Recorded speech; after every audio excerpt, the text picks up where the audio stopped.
Assalamualaikum warahmatullahi wabarakatuh. Saya Nurhamidah Rahmatullah dari semester 3C Fakultas Hukum Universitas Surya Kencana. Di sini saya akan mereview jurnal yang berjudul Kebijakan Penegakan Hukum dalam Sistem Peradilan Pidana Indonesia oleh Vivi Ariyanti.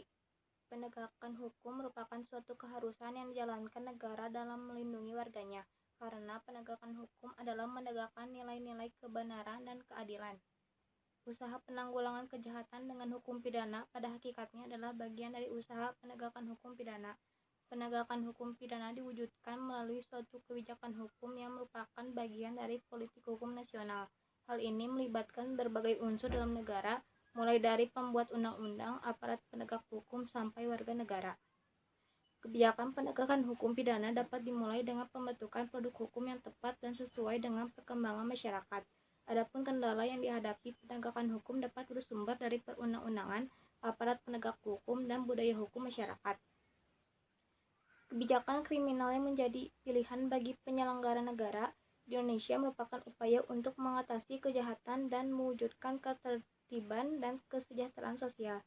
Kebijakan penegakan hukum pidana terhadap penanggulangan kejahatan dalam rangka pembaharuan hukum pidana di Indonesia dapat dimulai dengan pembentukan produk hukum yang tepat dan sesuai dengan perkembangan masyarakat dan perkembangan ilmu pengetahuan dan teknologi.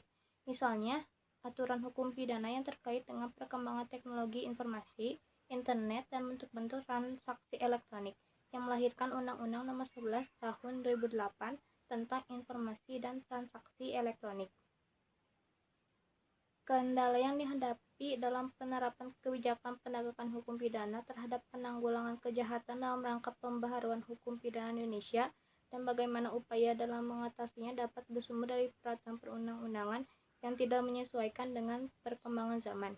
Kejahatan yang dilakukan oleh beberapa anggota masyarakat bukan hanya semakin meningkat, tetapi juga semakin canggih dan efeknya dapat sangat besar. Permasalahan ini tidak hanya merupakan permasalahan di bidang penegakan hukum, namun juga menyangkut ancaman keamanan negara. Sekian dari saya. Wassalamualaikum warahmatullahi wabarakatuh.